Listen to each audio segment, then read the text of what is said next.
Hi guys, in this video I'll be talking about Retrieval-Augmented Generation, which we also call it as RAG.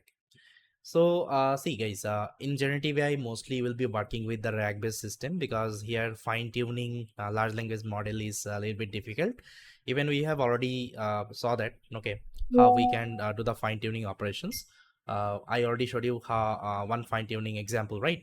So as you go ahead, you'll be taking different large language model, and those model parameter would be very huge. And whenever you are fine tuning these are the model, definitely will face the difficulty. Okay, so instead of that, there is another concept we use called RAG concept. So with the RAG concept also, we just try to connect our large language model with our custom data. So first of all, let's try to understand what is RAG. So you can see guys, inside LLM we have some limitations, like LLM can't answer correctly to the private data. Let's say you have some private document and your LLM won't be able to give the response on top of that.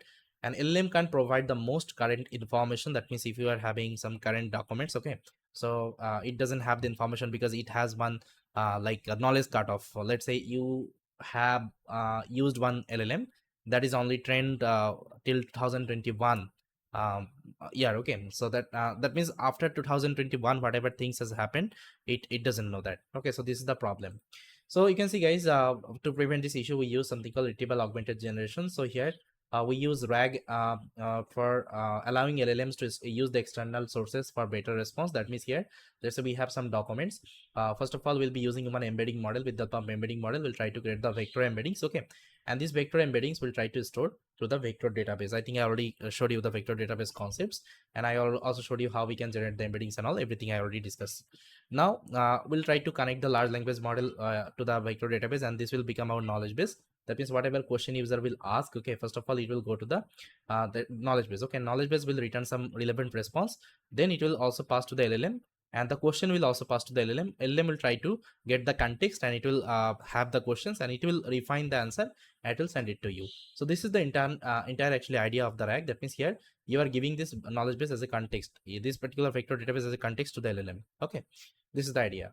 Now you can see Retrieval Augmentation Generation RAG allows to external sources for the better response, more accurate answers on private data, stay updated with the new information. Okay, now here you can see guys, why we call it as a Retrieval augmentations. Okay, so here you can see whenever user is asking one questions, let's say what are your business hour. First of all, it will go to the retriever. Retrieval will try to retrieve, let's say, the information from the documents, and it will augment the query. That means this query as well as the retrieve output, it will try to augment it. Then it will try to generate. That means it will pass to the LLM. LLM will try to understand the question, and it will refer that particular context. Okay, then it will try to generate something. Let's say in this case Monday to Friday from 9:30 a.m. to 6:30 p.m. Okay, so this is the response we are getting.